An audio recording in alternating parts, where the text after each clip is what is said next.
finish at Beaver Stadium, the number 2 Indiana Hoosiers edged out Penn State and Indian Lions 27-24 on Saturday, preserving their undefeated season and marking a historic win in Happy Valley. It's the first time we've won there and ever. Yeah, we've never won there. Indiana trailed 27 early in the fourth quarter, but Penn State roared back to take a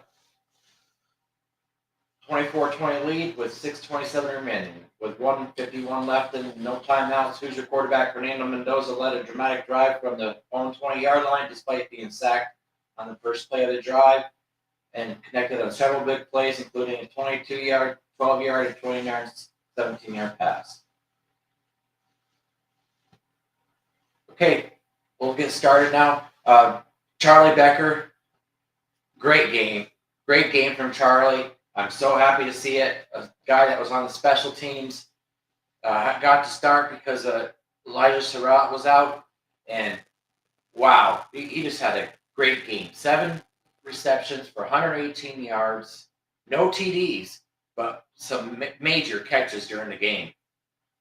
Yeah, I was, flipping through TikTok. I do that every morning, kind of wake up, get around, and watch some funny videos. I'm on my off season, so I really ain't got nothing much to do. And some guy called Charlie Becker a tight end. I was like, man, no, that's one of great receivers we got coming up. Yeah, he's a sophomore, redshirt sophomore. He's a receiver that's coming up, and it's awesome to see.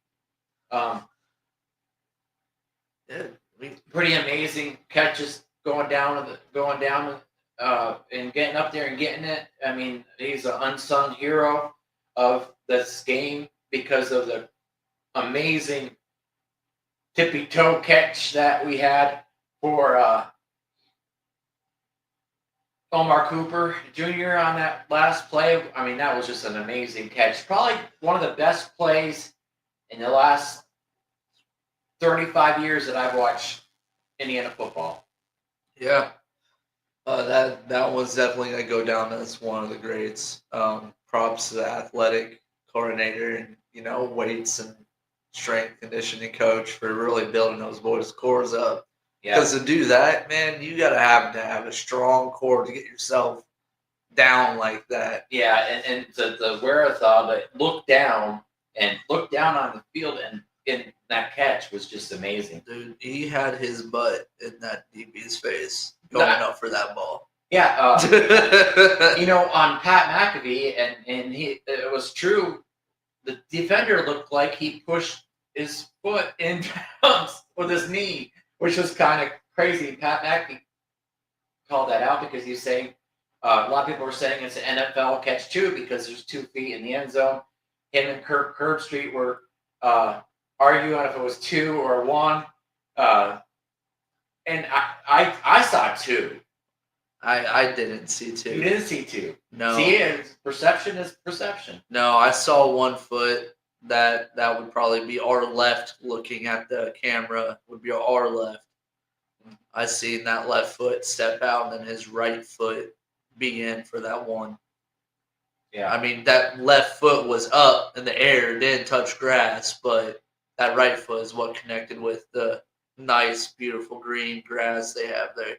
Yeah, we had we didn't really get a running game going on this game. No, and it it's been flip flop in my mind.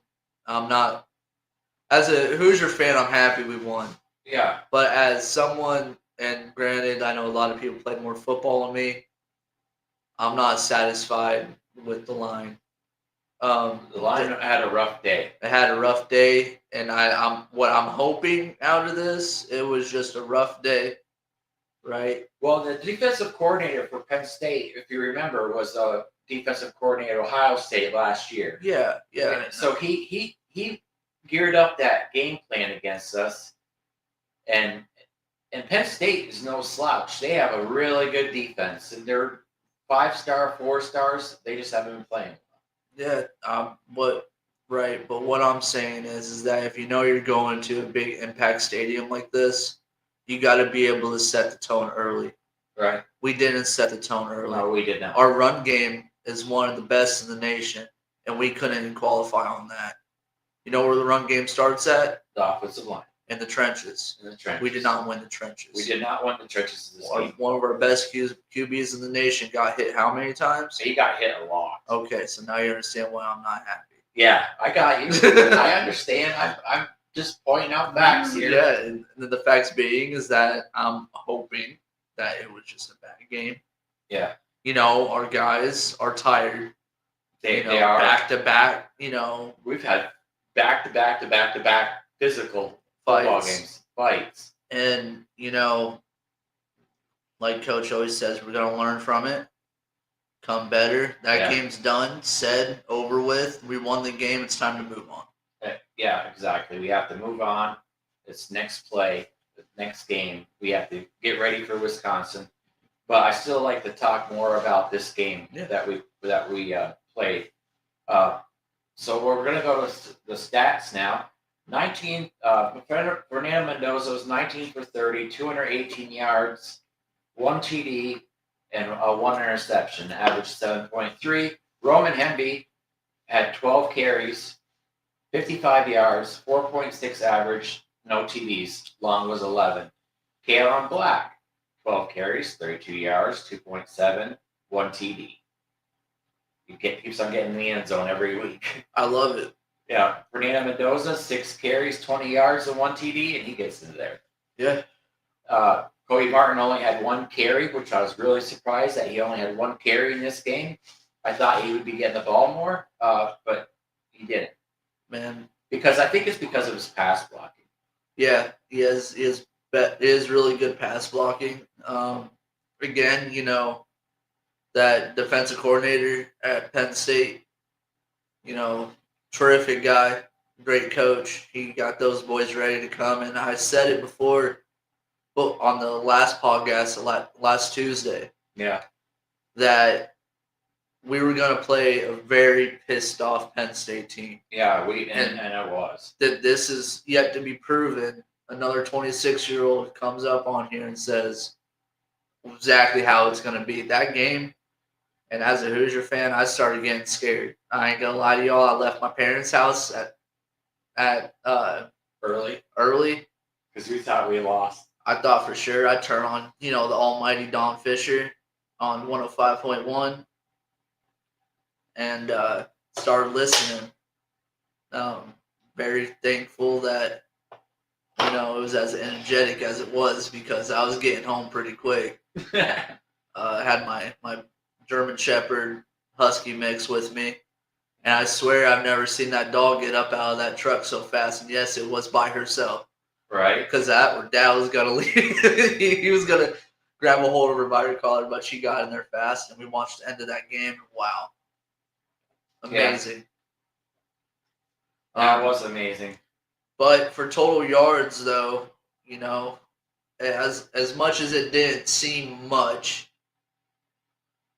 Indiana had 336 for total yards to Penn State's 326. Third down conversions was 8 to 15 on Indiana and 5 to 12. Man, that right there. Converting 8 of 15 third down attempts compared to Penn State's 5 of 12. Right. Wow. And Ethan Grunkemeyer, the quarterback for Penn State, dude, attaboy for stepping up. Yeah. I respect Penn State a lot. I followed them even though they're having kind of an off season. Right. Ethan, who stepped up to the plate. Yeah, he did. And he did good. He did real good. Called it how I see it on Nicholas Singleton and Allen. 143 all-purpose yards, 2 touchdowns, 10 rushes for 71, including a 59-yard run. Yeah. Man. Yeah, they're still a great team. They really are. Like Chase was saying, it was for first down efficiency, the first downs we had 20, they had 17. Third down efficiency was Indiana had 5 for 12. So their defense is really good. Penn State had 8 for 15. Total yards 326 to 336. Tight game. Defense came up when it needed it most. Which I wanted to get into because that's one thing about the game people didn't talk about at all because of all the Becker catch, the Nowakowski catch, the Charlie Becker catches, but the defense on 30-10, they stopped them because they could have won. Penn State could have won the game at that point if they got a first down. Aiden Fisher calls out the play that they ran. They were over an offset line with a tight end, and Aiden Fisher sits there and points right at it and calls it out. And the offensive coordinator for Penn State, with 15 seconds left, not even 15 seconds left on the clock, could have called a timeout or adjusted the play. He didn't do it. We had snuffed it out early, and we got the stop. That was huge. That people that watch film or watch football, that know about football, that play was the most important play in the game. Yeah, definitely. Those guys out there, props for Fisher. Yeah. Calling that play out, adjusting. Yeah, the whole defense all were noticing it after Fisher showed them, and they all started pointing at it. So they were all communicating well. Yeah. And they stuffed that play. They stuffed that play, which got us to get the chance to go down and win, which we ended up doing. Yeah. Which, again, I love those hard-fought battle games. I love them. Even though, I was a little aggravated, I had to keep my tone down because, my son was in the house. Right. But there was a lot of me biting my, cheek and biting my tongue on that. Yeah, props to these guys making it a battle, and I can't wait to see what the future holds for us. Yeah. For the completion attempts was 19 for 31 for Mendoza. Like I said, 1 TD, 218 yards. For Guntmeyer, 22 for 31 for 219 yards. We both had 1 interception each. And turnovers off of points we got actually again, which is amazing. We had we rushed the ball 31 times. 31 times.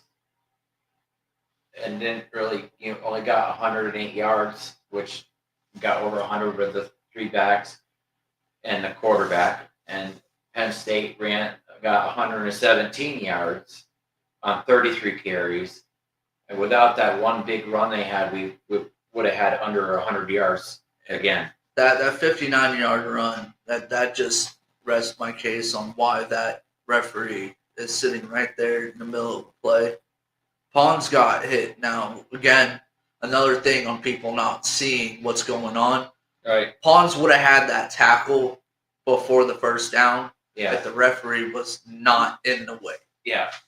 And which also, Pons is also the same one that ran all the way down that field to go get him. Yeah, and tackle him before the touchdown. Yeah, that was a great play. Beautiful play. Way to hustle. But that still rests my case on why is that referee sitting in the middle of a play. I get what his job is to do. Yeah. But whenever you see a running back coming your way, you need to bust your butt out of the way. Right. Because then a play is about to be made. And if you didn't see it, I can almost pull it up. Like, I wish that everyone could see it the way I've seen it. And if you guys look at the highlights and stuff, you guys will see it. Right. It's on, CFB on Fox. Go on there, look at the highlights. You guys will exactly see what I'm seeing. Right. Yeah, that play would have been, good, whatever, good on Singleton getting up the field, but that was kind of one of those busted plays. Another busted play that happened. Again, it was a strong safety in the cornerback not talking to each other. Right. Which, granted, we've had some of those moments, Right. to adjust and whatnot. Penn State defense was amazing. Their offense was good too. Um, Proud of these boys for making it again a really great game. Yeah. And people are sitting there, oh, that's not a great win, and IU shouldn't be placed second anymore because of it, and all this stuff. It's a bunch of crap, as far as I'm concerned. And again, it's not the players' fault. No. They played us like they were in the top 25. Well, they played us like they want to get a bowl, into Yeah. a bowl at least, because people don't realize this too.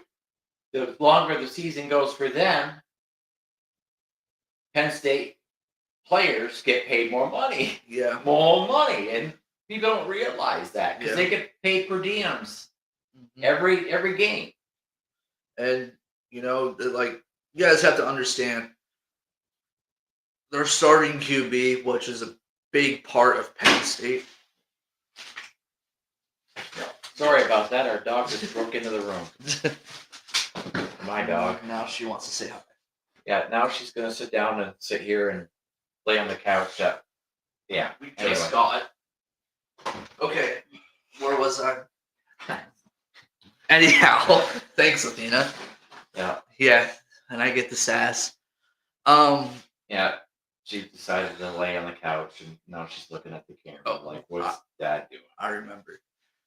And they have their, starting QB out. And Drew Aller was out. And I was a big part of Penn State, but everyone else was there. Now they had a lot of people on the injury list. I get it, but again, it could be different. Right. There's still, regardless of what it says, 3-5 on that, or now 3-6. There's still a very competitive team. Very We've seen it. competitive team. They've had some bad beats. Yeah. Losing their coach. Yeah. Their head coach, having to transform that whole locker room. When you lose the head coach, the whole organization has to change. Mm-hmm. And that is really hard to do. Yeah. And players are like, what do I do now? Yeah. It's hard to keep them focused on the now.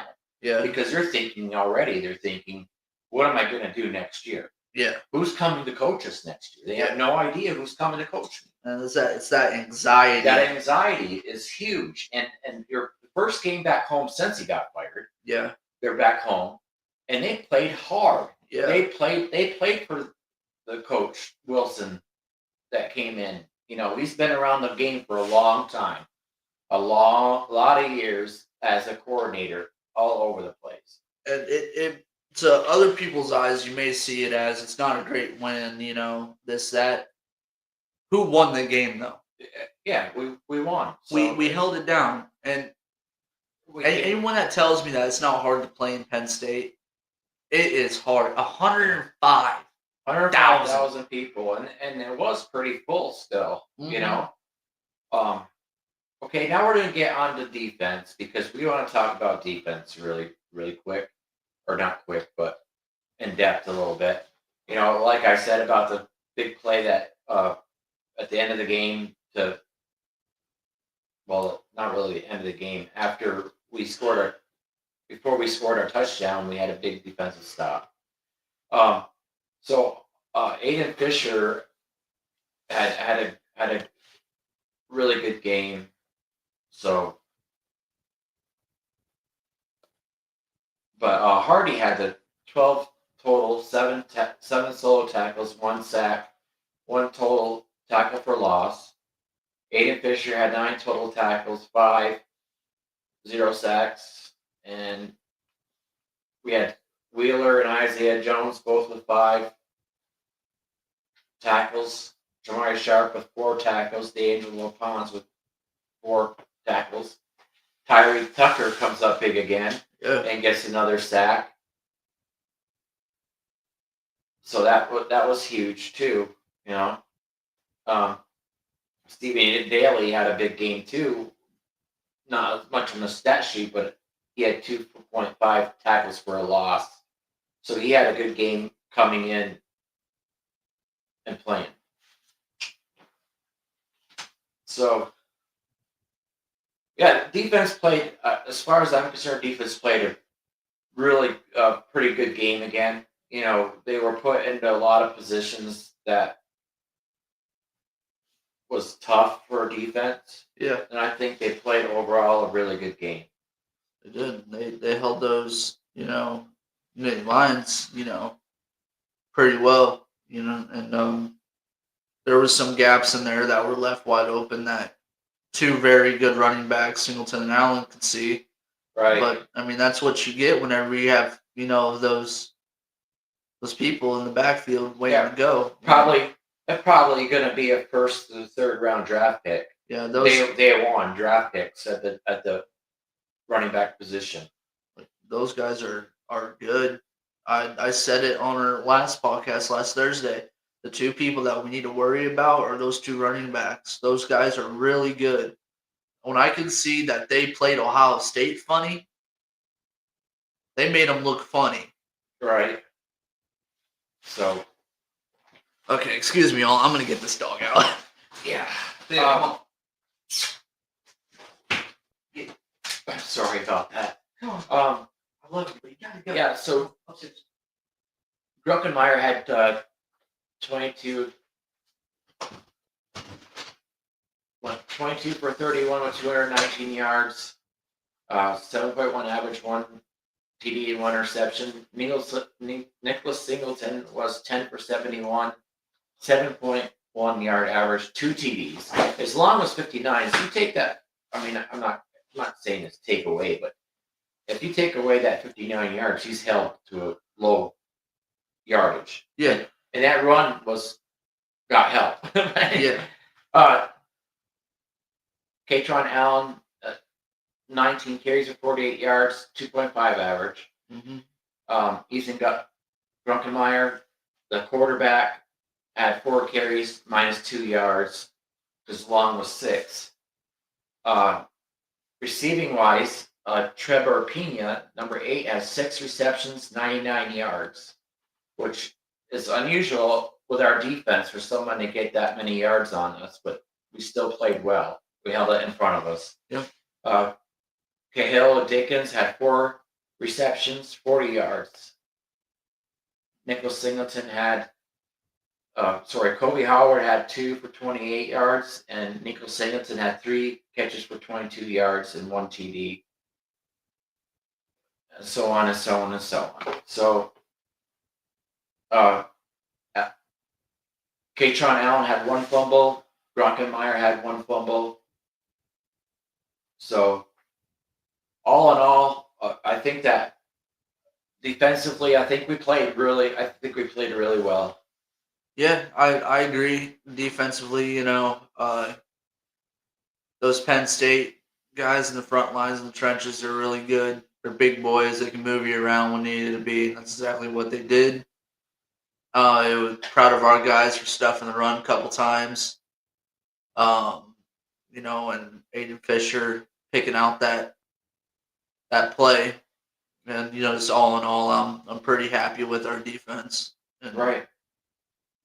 Coach Sig, his interview after the game, man, he was almost crying. Yeah. Because of that win, and a lot of people don't realize. Well, now they do, but before this, that his history in coaching, he was as a player, also was played against Penn State. Mm-hmm.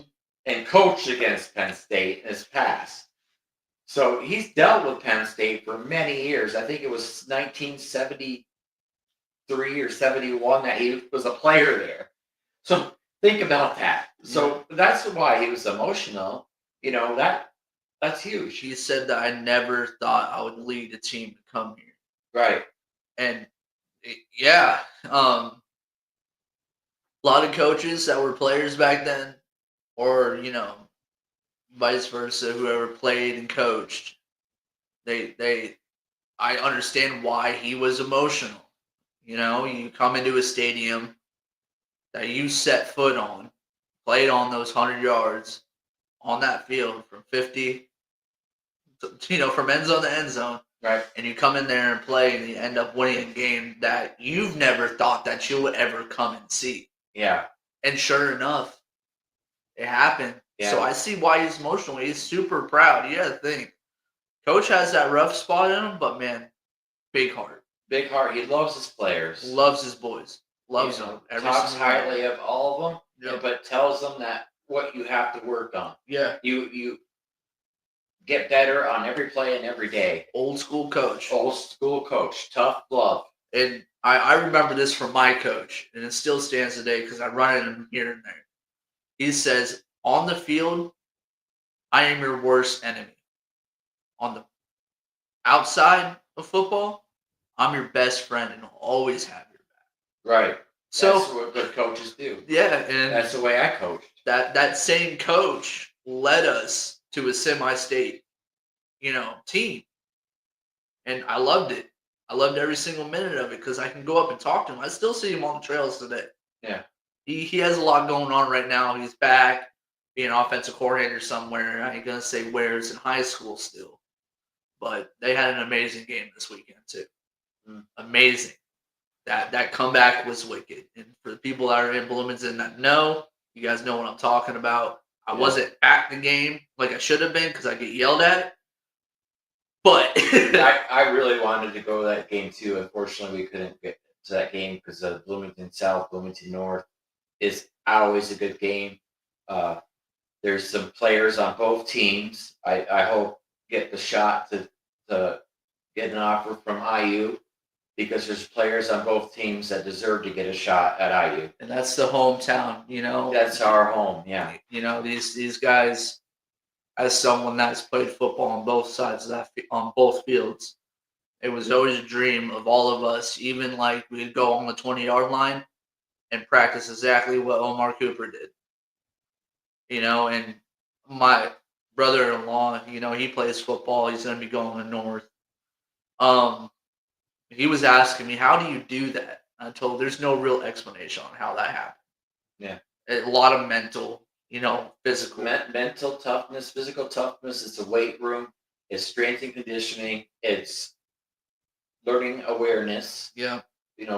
Football intelligence. Man, there was no awareness on that play. He just went up and grabbed that ball. I still can't believe how high he got. Dude, he almost hit the field goal. I was looking at it, Dad, on that picture. Yeah. And I showed my brother-in-law it. He goes, he could have stuffed his forearm over that goalpost. And I was like, yeah.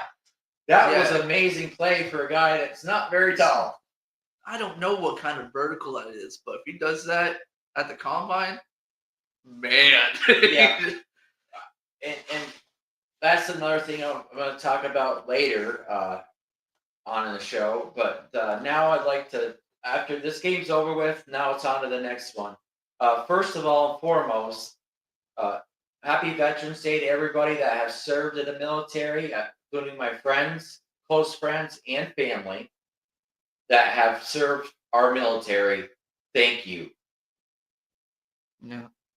Some of my friends that, didn't, one buddy in particular who didn't come back, that was a tough day for me, but also, a couple buddies that did come back and still are my friends today. Thank you guys. My buddy, I've been friends with him for what? For like almost 20 years, man. I'm actually watching his son tomorrow. Yeah. Then that just tells you how tight knit we are. Yeah. Have buddies that are still in California because they don't want to leave. They stay on base. Mm-hmm. We're trying to get some gaming in tonight, but they're busy at the moment. Right. Thank you guys, men and women, all y'all. Thank you for what you do for our country. Happy Veterans Day to my aunts, uncles, cousins along the line. There's a lot of them. There's a lot of them. We have a lot of history in all branches of the military. Still get yelled at for a couple things, but yeah. Navy, Aunt Patty was in the Air Force. Uncle Tom, Navy. Uncle Ralph who's gone now, Navy. uncle or cousins, Jimmy and uh, Doug, Yeah. Navy. Out of all of it, we only have 2 Marines. Look at We had that. 2 Marines, yeah. Yeah, 2 Marines on the sides there, and we think of them always. I mean, we've always had a pretty tight knit family, and of course, when you get married, you gain other family members. Yep. So that were in the military also. I call him my father-in-law because he fathered my beautiful fiance, Right.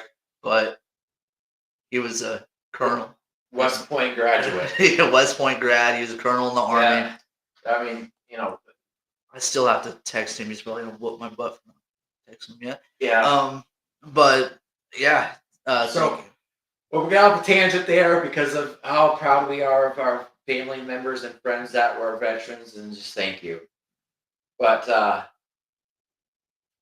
now we'll have to go to Wisconsin's coming to Bloomington. Ooh. I'm this game. I'm nervous about this game too. I was nervous about last week. Depending on how it goes in the first quarter, we could very well beat them big, but their defense is looking really good. Dude, they have a defensive end and a linebacker on there that are hungry. They're hungry. They're hungry, and they come off of a big win against Washington. I say big, because Washington was a part of the playoff now, which I'm interested to see where that goes tonight at 8. They're gone. They're gone. They're done. They're done. All right, we'll look at that. Out. But the only other team that now in the Big Ten is Michigan, USC, because it's only 2 teams left. I think it's USC, Michigan, and Ohio State. Us, Oregon. Oregon's still in it too. Yeah, Oregon. They barely won in Iowa. Yeah, they barely won Iowa. If you guys didn't see it, it was raining at the first, snowing, and then at the end of the game, once the clouds started covering, starts sleeting. And I don't care what anyone says. If you're running full speed or going after a ball, and you have sleet, going to catch a ball, that hurts. Yes, it does. Especially on their field, on a turf, everything freezes up almost instant. When I was playing football in high school, I didn't play college football. So people know that. But when I was playing high school football in northern New York, we had games that we had snow, like lots of snow, like having to bring a snowblower at a timeout and do the line for the game. It literally happened at our football games. And then Kimball Union Academy was the same. I went to school there also, a high school in New Hampshire, a private school. Same thing. And there was even a hockey game that we played at an outdoor rink with just a hood, just a cover on it, and that was it. And I was a goalie. My pass, that was freezing cold, and there. You know what I mean? Your feet were freezing, your hands were freezing, your whole body was freezing. The puck would hit you at 80 miles an hour plus, or 60, and it hurt really bad. That sounds painful. It was painful. But yeah. Wisconsin, they had some issues running in. They're down in their 4th string QB. Yeah, the 4th string QB, yeah. I'm hoping the best for the 3rd, 2nd, and the 1st. This team is still another Big Ten team that has a lot of grit, a lot of big boys. And they're going to want to come in and ruin our season. They held Washington to 10 points. That was a big game. It really was. Yeah, they're down to their 4th quarterback now. So it's tough for them. They've got some really good, hard-hitting running backs too that I saw out there. playing in this game with very little film I got to watch. But yeah, their running backs are big and physical running backs.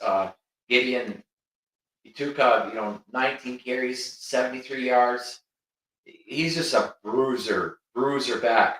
And Carter Smith comes in, another one. And then you have this kid, Jackson Acker, who didn't really get many carries. But he's a big boy. Yeah. I mean, he's a man amongst boys out there because he is a big dude. He reminds me of Ron Dane. However long people have been around, he reminds me a lot of Ron Dane in his running style. I mean, he's just a bruiser. Yeah.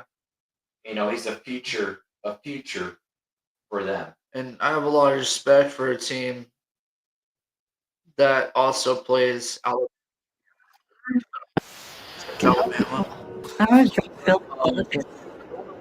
Although, Iowa beat them 37-0, Ohio State 34-0, Oregon 21-7, came on another good game against Washington 13-10, which they won that game. Yeah, they have played a gauntlet of a schedule. Like they have a lot of good people out there. I'm trying to find this kid's face because I can't seem to remember what his name is. For who? Wisconsin. Number 9. I know his number. Anyhow, defensive end. The defensive end guy. Right. He we might have, this worries me some, where we might have to double up on him. He was the guy that was being a spy on their on Washington's QB, and he was doing a really good job on locking him down and not letting him out of that pocket so he can come in and get a sack. Austin Brown is his name. The top defensive players was Cooper Catalano, linebacker. 19 tackles, 12 solo tackles. He's a beast. And then Davon Hill had 5 for 5. They had surprisingly had a lot of freshmen running backs, which is Cooper Catalano. He's a freshman linebacker, and he had a great game. All in all, I'm just pretty interested to see where this one brings us. I like to remind everybody on what it is here. This is our last home game. Yeah, we could go for undefeated 2 years in a row at home. At home, yeah. Come out, be loud. I'm gonna say this next week too. All 4 quarters. Yeah. All 4 quarters. We're all gonna be cold. This will be 71. That's fine. Okay. It's not cold. Well, let's go start playing out in the snow. It won't be cold on Saturday. Yeah. But once it comes towards, it's a noon game, isn't it? Yeah. Oh, we'll be out there by 4. We're all right. Yeah. Everybody, shirts off. Shirts off. No. This guy's not taking his shirt off. I'll tell you that right now. Hey. There's a first time for everything. No. Not happening. Not happening now. Maybe when I was in my prime, I was a pure stone muscle. Maybe I would have done that. Maybe. I still am. I just got a little bit of a gut. Yeah, you're still young. But anyway, all 4 quarters, people stay to the end of the game, celebrate this team, what they have done. The seniors, their last home game, I want to celebrate what they've done for us. Stay to the end of the game, and let's give them a big roar at the end of the game when the clock hits 0, no matter what the score is, on how proud we are of this team. Yeah. Stay to the end, please. Yeah. It's gonna be huge. Let's be loud on 1st and 2nd and 3rd down. Let's be loud the whole game. Let's lose our voice on this one. Yeah. This is something that every single senior that had a decision whether to leave Indiana or to come back, and a lot of our seniors decided to come back and play to make this team great this year. Right. Guess what, guys? Guess what? Don't get me wrong. We ain't no Alabama. We ain't no Georgia. We ain't, SEC. We're not Ohio State. We're not Penn State. We are Indiana. We are Indiana. And this is time. This is time whenever we make a statement that our fans are here, right? That our players are here, and we are somebody. Yeah, we had a lot of players in the game that are going to be in this game that were holdovers from Coach Allen, and one of them made the biggest catch of our lifetime, probably. He's a Tom. He was from Coach Allen, and his coordinators, and same with Bones Jones, same with James Bomba, same with Kahil Benson, Lewis Moore. Yeah. There's a lot of players on this team that were on the other side of this, the other side of not winning a lot, and they love stuck it out. They love it. They love every single minute of it. I can tell you in their eyes whenever they come home against Wisconsin Badgers, we're tired. We are tired. But I'm telling you, when they come home, they're not going to feel a single thing if we all be loud for them. Right. They won't. The adrenaline will be rushing. Oh, man. And I'm an adrenaline junkie, but when I tell you that when I see all of Indiana at our football stadium cheering on the Hoosiers, my adrenaline comes right back. Right. And I love it. Yeah. Almost like I want to get my helmet and pads on. Now, granted, I'm only 5'6", $155, okay? I promise you, if I could do it, I would. I'd probably get arrested, but I would. Yeah, we don't want that. No. But this Wisconsin game, they're 3-6 and 1-5 in the Big Ten, but they're still dangerous. I hope that everybody understands that we're gonna have to impose our will on them early. Yeah. And break their back, and we'll be okay, because they have a lot of very young players who are very capable players. Definitely. A lot of freshmen playing on this team right now. The coaches are coaching for the future right now. Yeah. He just got a deal. A deal. So, it's Luke Fickell is a well-known coach, been around for a long time. And I'm just, we have to be loud and proud for him in this game. Yeah, this is going to be huge for us. Overall, them coming in. Again, this is Big Ten football. Anything can happen on any given Saturday, and to come out here and play us, it's going to be another hard-fought battle game. So we got to be loud and proud, show their will early, fast, physical, relentless, and poised, just like Coach says. Mm-hmm. And praying for the best for our guys that are still hurt. We have. I think this is the only game that we've been on the Big Ten Network at home this year. Really? I think so. Speaking of not on the Big Ten Network. That's Fox. Oh, that's Fox? Yeah. Huh. Yeah, Big Noon's Fox. So this is the first Big Ten Network game this weekend. So for us. Big Ten Network is coming here? Yes. And it's the first. So when we played Illinois, we destroyed them, and yeah, we didn't. They weren't here. It wasn't the Big Ten. We're on national TV. I'm gonna go off of what my mama said. If I ain't got nothing nice, don't say it at all. But unfortunately, I'm not mama's boy, and I'm not nice. That's some bull crap. 90 matchup predictor. They have Indiana of a 97.0 chance of winning this game, and Wisconsin a 3% chance. I don't care about that. No. The analytics, it doesn't. They have Indiana Hoosiers minus 30-5, 110, and the spread is 29.5. So over under is 44.5. The chance that Wisconsin beats us is minus 100,000. Anyway, I don't really care about that. We have some key matchups coming in. There, like I said, there's still still have a very good running back. They have a good wide receiver. So good linebackers.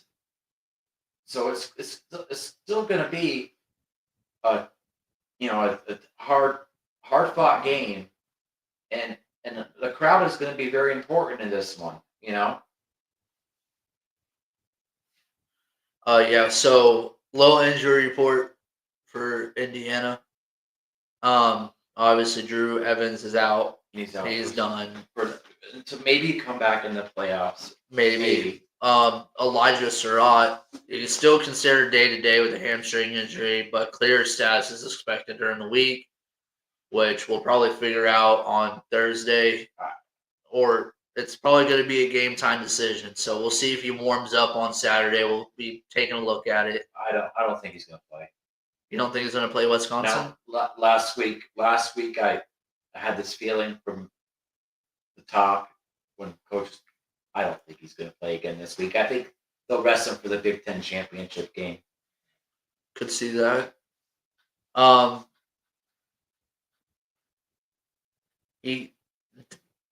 Zen, I'm gonna murder your last name. Michgalsi. I'm sorry, dude. Yeah, as our lineman. Offensive tackle who's been seeing an increased number of snaps as left guard due to other injuries, but also dealt with some minor practice issues during practice. Yeah, injury during practice. That's why we had our third string lineman. Yeah, so and then Braden Frankie, our kicker specialist. He's expected to be ready for the Wisconsin. So that's good news because we missed him this past week. Yeah, we did. There's some questionable kicks during that. I don't know if the dude caught the outside of the ball, if he was focused on something else. Yeah, I don't think that was he done that the second time when it went out of bounds. Yeah. It was like during the second quarter. Yeah. It went out of bounds. Right. And it just like looked like a high school kick. But I think he caught the outside of that ball because he was focused on something else. I don't know if someone flashed him or something. But hey, those Aussie boys, okay, there's some, not Aussie, but I mean he played soccer. Right. I like calling them Aussie boys because the way he punted that one ball, he started running with it, then he kicked it. So a rugby, kick. Yeah. And I was pretty cool. That was pretty cool. I'm not gonna lie. But yeah, Frankie's gonna be coming back, which is expected. So expect the unexpected. I don't know. I have a feeling. I said this last week too, but I'm just trying to push it. Elijah Surratt. I could see like what you said, Dad. Saving him for the Big Ten game, but then you got to think to ourselves. Surratt's the captain of the wide receiver.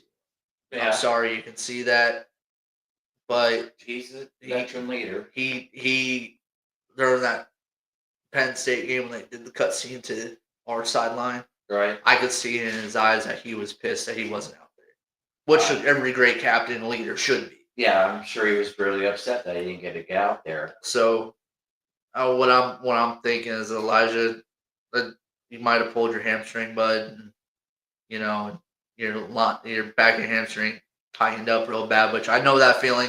I know that feeling. It hurts. Yeah. Extra stretches. Do them at home. Do them something. Because I want to see you out there and play. I want to see him play. We have a bunch of good guys. You have Becker, Charlie Becker out there. You have EJ. You got Coop. All of them. For the last home game, I would like to see him strive. Right. I mean, realistically, if we're thinking about it, we have 2 home games left.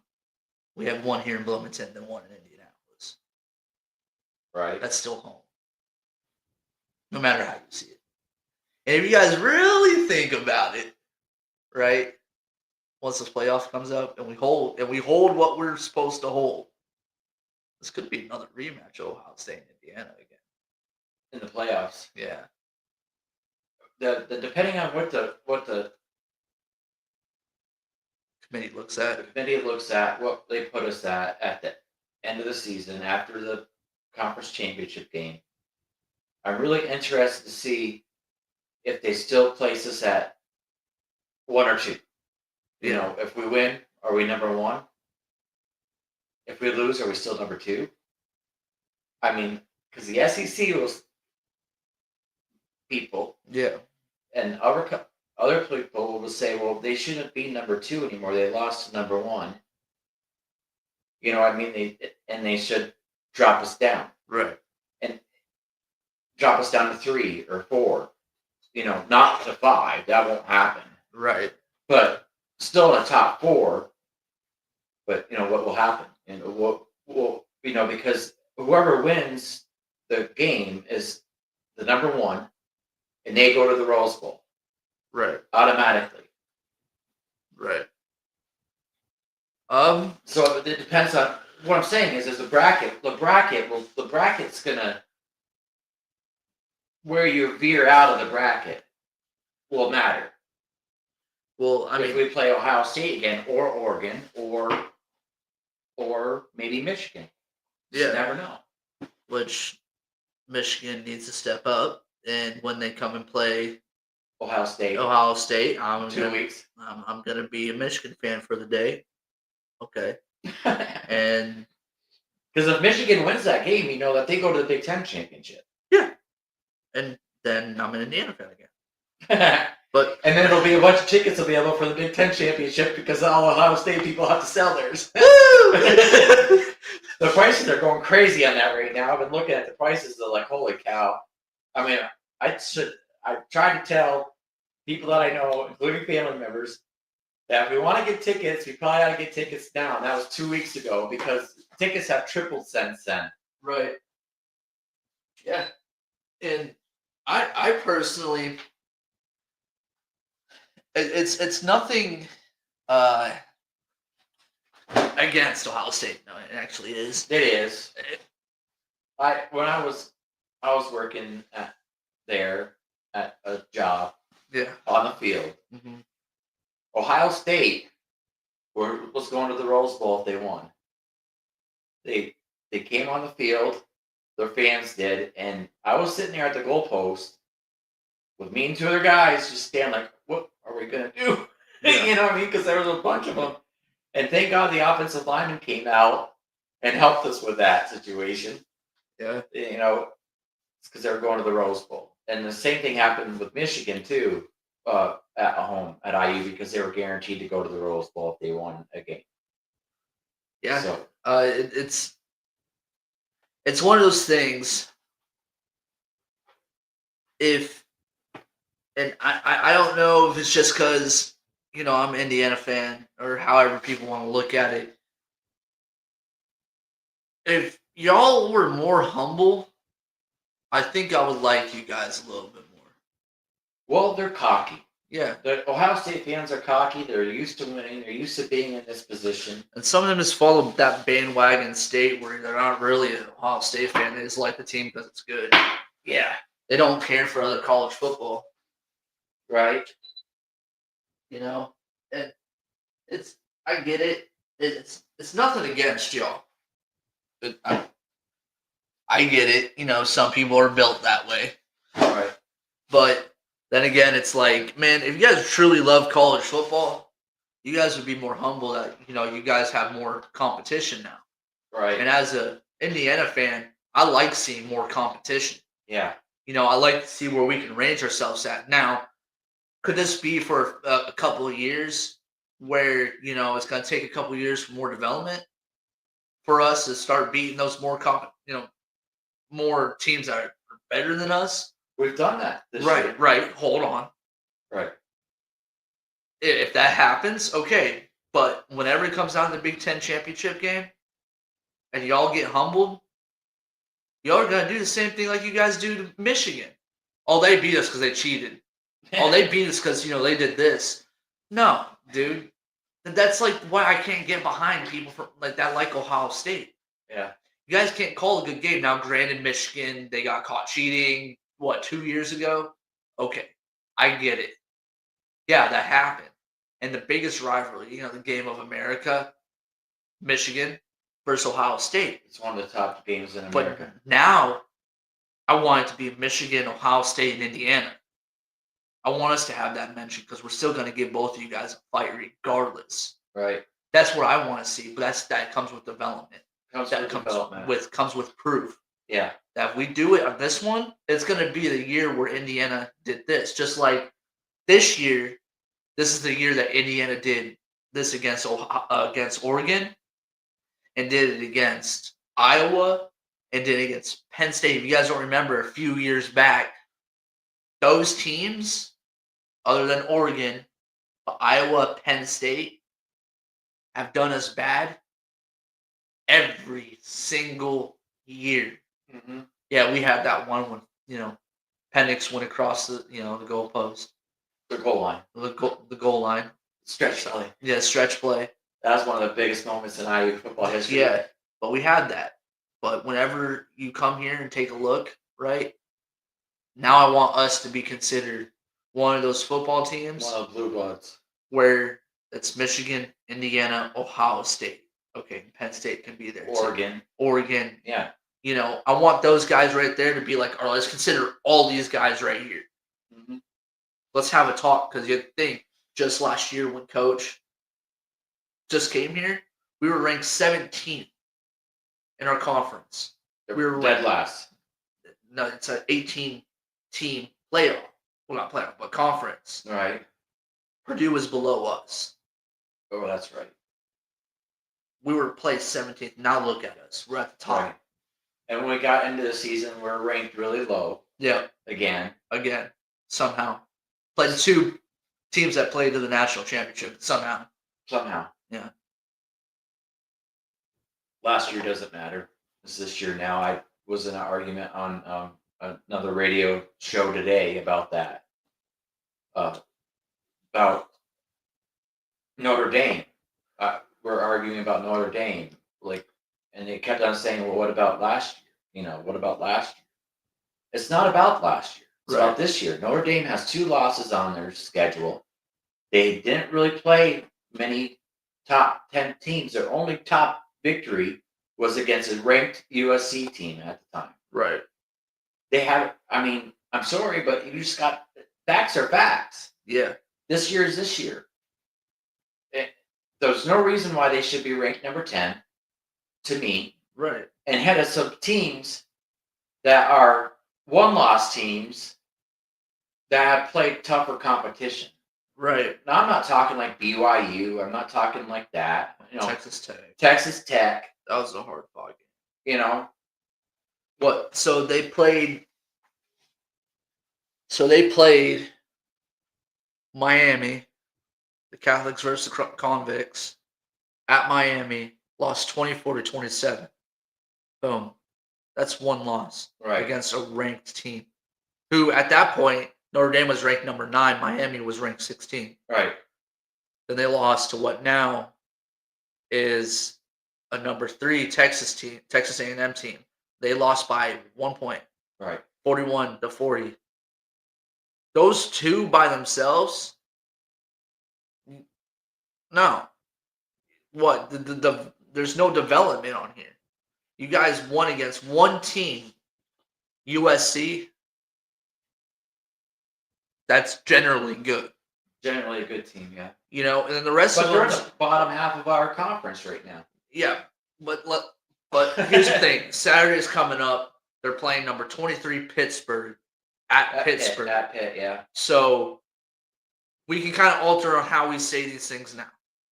I'm a Notre Dame fan still, true at heart. Yeah. But y'all have to find a conference. Yeah.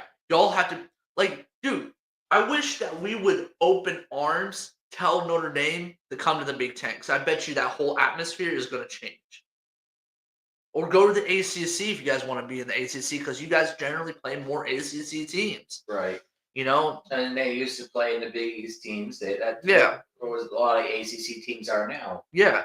So I don't know. I feel a type of way because we're in the Big Ten having to fight for where we were at. I think Notre Dame should have to go to a conference team. Yeah, I 100% agree. That either it be in Big Ten or ACC. I think it makes more sense to be in the Big Ten just based on where you're at. With the location. Because you got us, Purdue, would be a Notre Dame. 3 teams in Indiana in the Big Ten. Yeah, that'd be huge. That would be huge, but also it's like, dude, then people will stop getting on you about having to go to a conference and that your conference, their other person that they're in, like, they're. If you guys go to the Big Ten, sorry, I'm like having an aneurysm over here. If you guys come to the Big Ten, you're in one of the toughest conferences in the world. In the country, yeah. Well, in the country, whether it be world or country, I bet you Notre Dame went over to play Japan right now, they would smoke them. Like if they went over to Russia and Korea, whatever it may be. Yeah. But again, like England, there's a lot of football players coming out of England now, in Japan. Yeah. Anyway. So like, if we think about it, right, and they came here and played in the Big Ten, and it was one of the hardest conferences in the nation, and you win out, right? Then there's the end of the discussion that you're not in a tough conference. Right. That they need to be in this. Well, now they're in the conference and they won this. Yeah. Then there it is. Well, we should make it even anyway. Make it to 20. Yeah. Who would? Because we're 18 right now, as far as our conference. Who would be number 19, and then Notre Dame would be number 19. But who would be the 20? I don't know the answer to that, honestly. Louisville. Take them out of the ACC and put them in the Big Ten.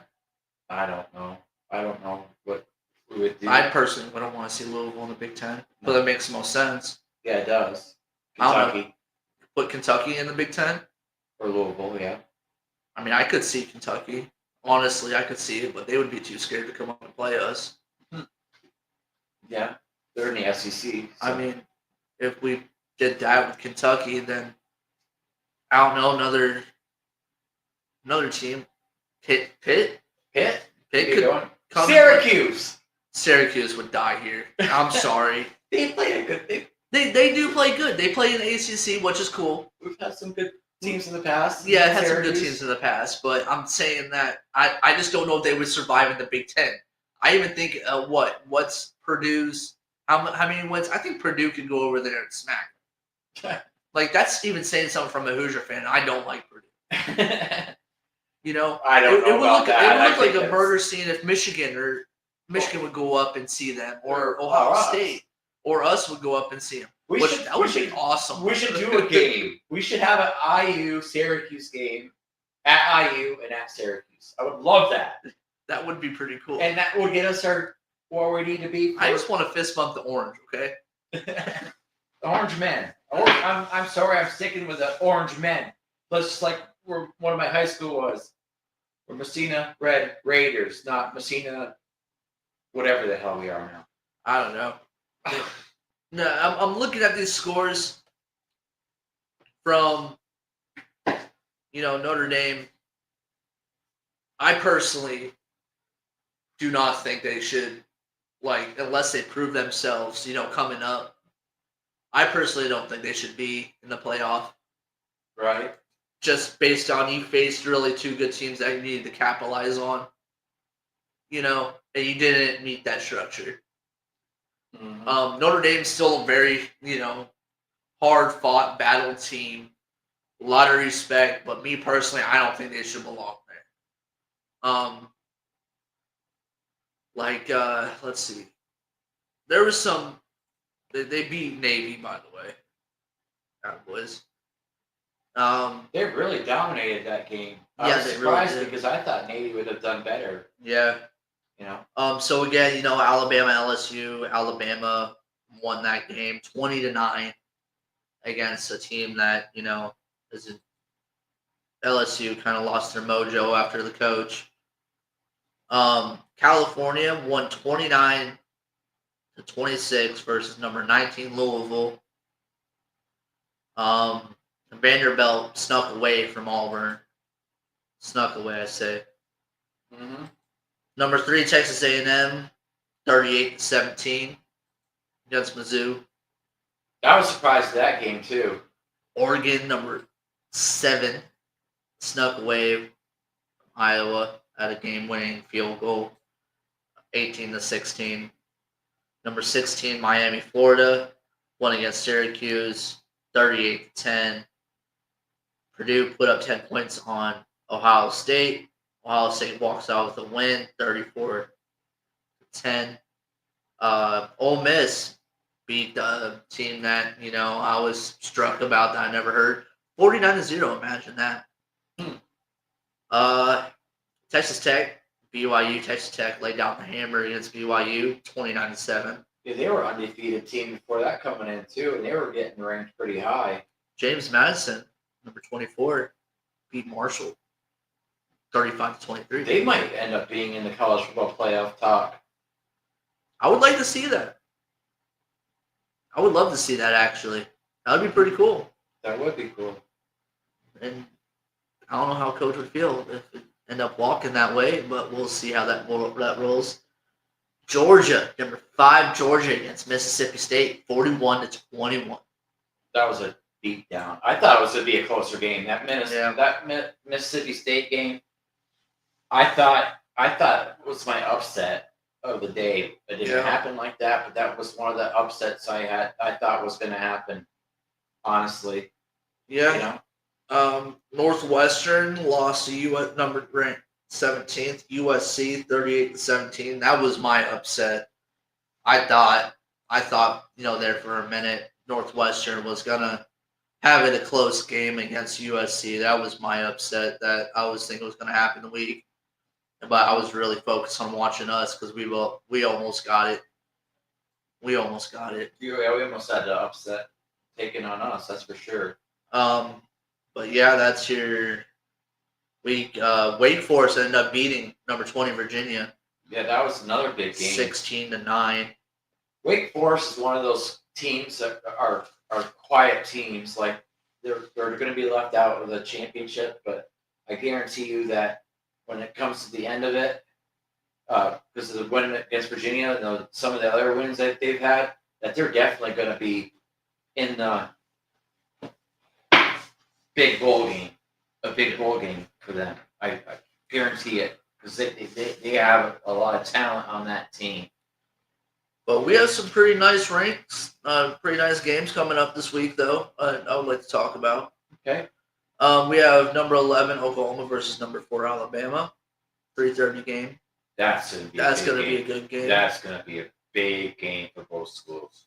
We have number 18 Michigan versus Northwestern. That's a noon game. We have number 9 Notre Dame versus number 23 Pittsburgh. That's going to be a good game. It always has. Yeah. No. She got back in. Okay. Oh well, we're good. It's because it's warm. Let's see, what else do we got here? What else do we got? We have number 6 Ole Miss versus Florida. Yeah, there's a few good games on here. Number 15 Utah versus Baylor. Yeah, that might be a good one. Georgia Tech versus Boston College. Texas Tech versus UCF. Yeah, of course, ACC and SEC do the same thing. Yeah, Texas A&M and South Carolina. South Carolina hasn't had that great of a season, but still, it's something you can't take out. You need to watch that game. That looks like to be a good one. Mm-hmm. The Alabama-Oklahoma game by far is the one that I'm interested in that one. It's at Alabama though, so that helps Alabama a bit. Yeah. And ooh. SEC, Tennessee, and New Mexico State. Oh, but yeah, they should get that schedule done in the beginning of the year because their next year they're going to go to the same like we're doing +1. Yeah. So they'll have one crossover game that they have to do in the Power 4. Yeah. So here's a good one for you, Dad. You'll like this one. Number 17 USC versus Iowa. Iowa is traveling to USC. That's going to be a hell of a football game too. I really do. This USC has a really good offense, but doesn't have a great defense. Iowa has a really, good good defense and an average offense with their starter being out. That's gonna be a hard hitting game. Yeah, it's going to be a very physical game.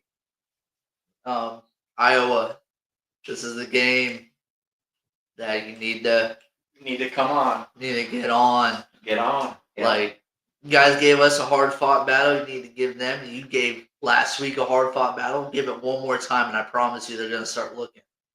They're gonna start looking. Y'all have beaten and battered teams all year long. Big respect to you. Now this is the one that's time. This is the one where you can create a shift in the playoffs. This would be it. They take out USC, say this is going to put their standings up pretty high. Also, will make our schedule look tougher. Right. Yep, that's for sure. And there's some games that I do have a little interest in because some of our former players are coaches at, Penn State and Akron. So some of our former in Toledo, Miami, Ohio game, Ohio and Western Michigan, some of our players are actually in the coaching world now, and I still like to see them succeed.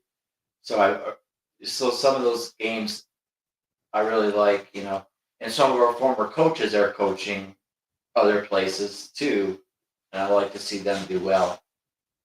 But yeah, that's this. So Kennesaw State is another interesting. They're 7-2 right now. They have to play Jacksonville State in Jacksonville, Alabama. So stuff like that. Old Dominion. I'm trying to look and see if they're on here at all because I don't see them.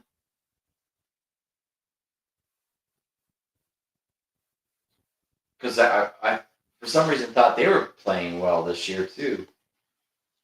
They must be on an off week. Oh no, they're playing against Troy. Yeah, Old Dominion 6-3 and Troy 6-3. I'd be interested in that game. Because Old Dominion's a good football team, as far as I'm concerned, from what I saw when they played us and after that. So Yeah, Buffalo's going to Central Michigan. Yeah, they're 3-2. They're ranked third in their in the SBC. Mm-hmm. James Madison being 8-1. Who upset James Madison?